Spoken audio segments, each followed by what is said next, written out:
As we could see, the heart of a web extension is the Manifest.json file, which contains every configuration, including the permissions that the user needs to give to our web extension in order for it to function properly.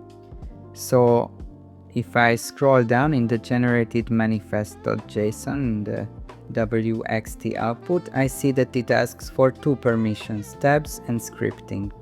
If I open the developer reference for Chrome extensions, I can see the list of all available permissions, which there are plenty. Of course, we will not go through each and every one of them, but I think it's very important to mention a couple which are most frequently used when developing your very own web extension.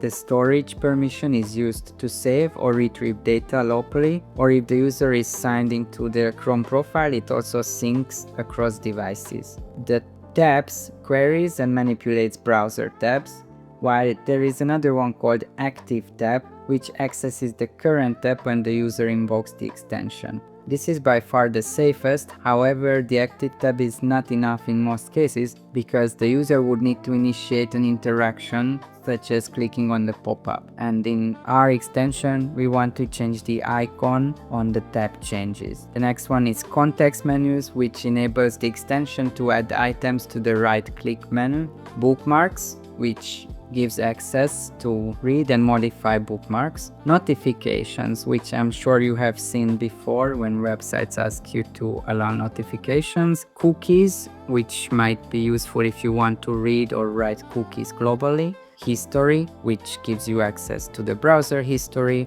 or web request, which is useful if you want to intercept network requests. However, there is a bunch of other permissions, so I'm not going through each and every one of them. As I showed you, you can read the reference online. The other part with permissions is the host permissions, which basically lists the URLs with which our extension can interact with. Not every permission requires this additional setting, but I believe scripting does. You can read more about it in the declare permission section of the documentation. But basically it says that host permissions allow extensions to interact with the URLs matching patterns. Some Chrome APIs require host permissions in addition to their own API permissions. For example, to make fetch requests, the chrome.tabs API, which we already use, so because of that we need to include the host permissions, or chrome.webRequest, chrome.cookies.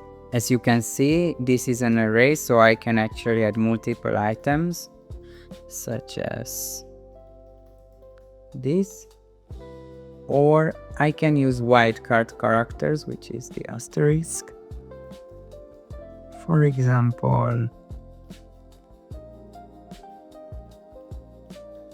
which will allow everything with HTTPS. This wildcard one is the most recommended. However, there is a last option called all URLs.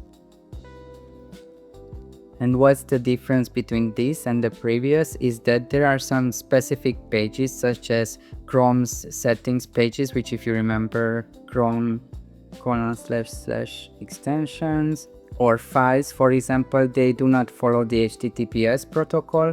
So if you use all URLs, then your extension will be able to run on these pages as well and interact with them. We do not have to specify the host permissions here, because when we're working with WXT framework, it will automatically inject them into the manifest.json file.